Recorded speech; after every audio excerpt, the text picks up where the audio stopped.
يا رحمن ساعدني يا رحمن اشرح صدري قرآن املأ قلبي قرآن The head of department of the laboratory department, one Manasseh Rubaini, when one of our doctors was in the maternity ward trying to remove a retained placenta, and the patient there went into shock. In fact, she had cardiac arrest. They did resuscitation, revive her, but they required blood. They were able to get 2 IV lines, on a limb, but they required blood immediately. So he came with his gloved hand to the venue. It was the present EPU of the specialist hospital. It used to be the hospital canteen. So officials from Bauchi, the board, they came to introduce the RF and tell us when it would start work. When they now came to Dr. Chima, the doctor in the maternity, he came blood. So I just told the person we were sitting in the lab scientist, comrade, we require blood. He left the venue, believe me, practically running to the lab. He picked all negative blood and gave them to start. Meanwhile, they took her sample to cross-match additional blood. That was how we got 3 pints of blood from the bank.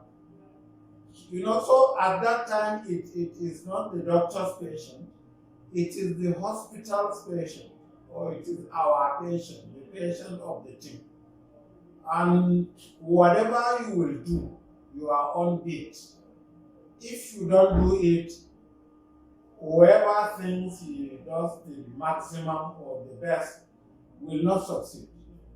And it really pains me when I hear that there are this difficulty in working together,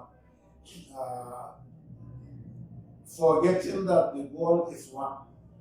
And similarly, I also recall the challenge we had in the then General Hospital, Gombe. The anesthetists and the peri-ops, they were on call. So on many occasions you will have, the doctor on call will come, see the patient, take the decision, and the ambulance will take him back. They will say, okay, gather the theater team. They will now move around to get the anesthetist, get the peri-op. Incidentally, at the initial stage, get the theater attendant because he had the key. And I can recall on more than one occasion when the team will be around and the theater attendant with the key is not at home. It's the weekend, he has gone to the farm, he is not around. So the team will now go back home until they find him before they move him again. They mock them again, they gather them to do the case. So it was in such situation that then I was the medical officer in charge, and Mr. Laban, older health workers will know him because we inherited him from Bauchi, and we had a meeting when he said, let us discuss the way out, because we were having emergencies that were not attended properly, leading to sometimes the loss of the patients. So we now met with people from the theater, anesthesia, peri-op. As with seasoned administrators, he said, let us list the benefits of doing shifting in the theater. So then when you decide to do a case, you don't need to call the team, they will be there. So the outcome will be better. We listed several benefits. He said, okay, whatever benefit, let us focus on the patient. The patient is the focus. He said, okay, what are the disadvantages of the call? It was very difficult because objectively there should be no disadvantage.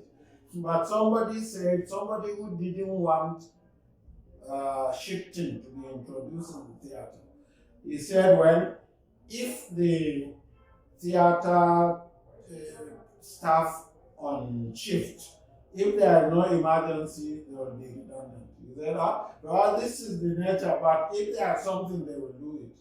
I even said, okay, we can create it so that our list, which we start at 8 or 9, we can delay the commencement of the list, elective cases, so that those on evening duty will have left over from the elective, so that if they don't want to be redundant, we can inherit elective cases. They said, but those ones are not emergency. We said, well, so if you are there, if you are on call and there is nothing, they don't call you. If you are on shift, there is no case, you don't do anything. One day you will be on morning duty when there will be a case. So, but it was apparent somebody in the theater didn't want us to do call, although the benefit will be for the patient. And any one of us or any relation can be the patient. So we now said, okay, Mr. Laman said, since there is no disadvantage and there are many advantages, particularly to the patient, it may even mean we will save the lives of patients or reduce their suffering. The resolution of the meeting is we will start shift in the theater. That time we were mindful of the number of peri-op nurses and anesthetists that we had. We were not looking at 24-hour shift. We were only looking at evening shift, because that evening shift, usually most of the emergencies occur within the end of the evening shift. Hardly do you meet the night cases. We analyzed the data we had that time. So we left. He said, okay, theater, in charge of the theater, do your call roster. We will start shifting, evening shift in the theater from the coming week. So they went there, they did the roster, they brought it back like before. They didn't put anybody on evening because they didn't like it. This was now personal, selfish, interest that they were not going to do. So he told them, we tell you we should assign somebody to start evening duty. They did it second time without putting somebody on night. He now called one nurse and got empty roster form and asked the theater to fill the names of the theater staff from the in charge to the attendant. Mr. Laban now identified the two renegade people who didn't want the shift to start. He started evening. He asked that nurse to fill the rest as before. So he now said normally the in charge of the theater will recommend the roster, and he, as head of nursing services, he will approve. But since he is not doing his duty, he said he will, as the head of nursing services, he will recommend, I, as the medical officer, I will approve. We did that. He folded it, drafted a forwarding letter with reference number to the head of the theater, and got his messenger with dispatch book. They entered the reference number of the letter. He said, okay, take it to him, but don't give him until he signs the dispatch book as evidence of collecting the letter. So when he opened the letter, he saw that fine attached the approved weekly roster for the theater for week commencing blah, blah, blah, blah. So we waited for the day the roster will start, it will come into effect. He normally, after going home, he hardly comes back. But that day that the roster was to commence, he came back around 5 and sat in the office until around 8. Then he started from his office to the compound office. He went round the hospital and met the theater the last. So he went there, he saw them there sitting in front of the theater. I said, good evening, sir, good evening, sir. They greeted him. He said, yes, Mr. So and so. What are you doing here? He said, we are on duty, sir. He said, what duty? He said, evening duty, sir. He said, very good. This was how shifting duty started in the specialist hospital. You see, so sometimes something good for the organization or for, in case of the health workers, for patients, their clients, we should strive to make it a priority rather than our own convenience or our own professional ego or something. And in what I see now over the recent years has been what I term verticalization of the professions. Doctors will just look up, nurses up, pharmacists, name it, laboratory scientists.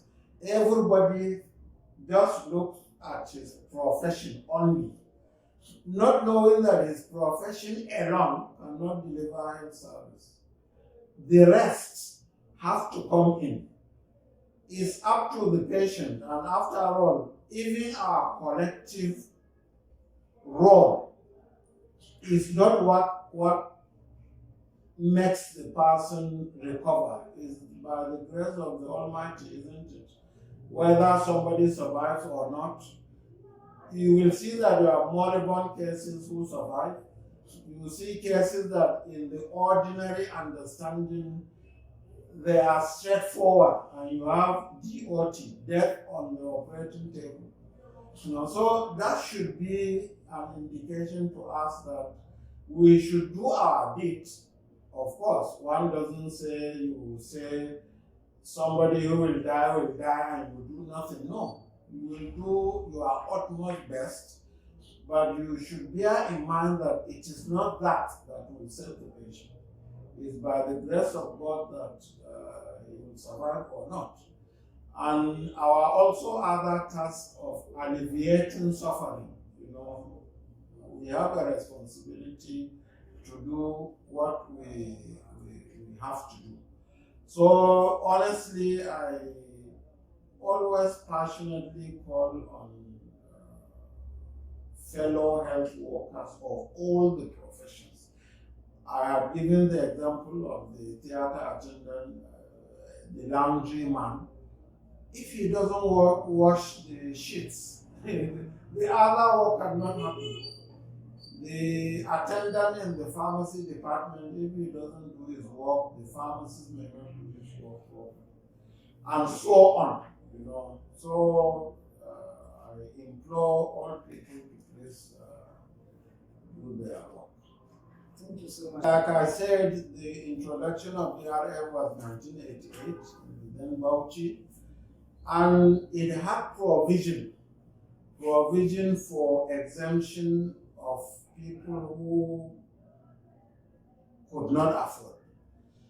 But over time, that was abused because you see, if you have a system designed to take care of the less privileged, and then you overtake it. Unfortunately, I must say, it is us, the health workers, that lead to its discontinuation. What do I mean?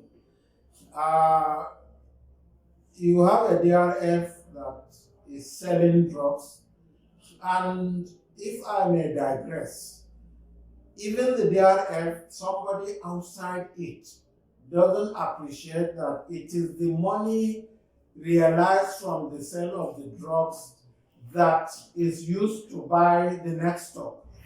And it will be surprising that a syringe or lack of a syringe in a hospital can lead to the death of a patient. Because if there is an emergency injection like hydrocortisone, adrenaline, without syringe you cannot administer it, and not administering it may cost somebody his life. So, similarly, I also usually give the example of the scalpel blade. That knife that you use in the theater to operate, it may not cost more than 50 or 100 naira.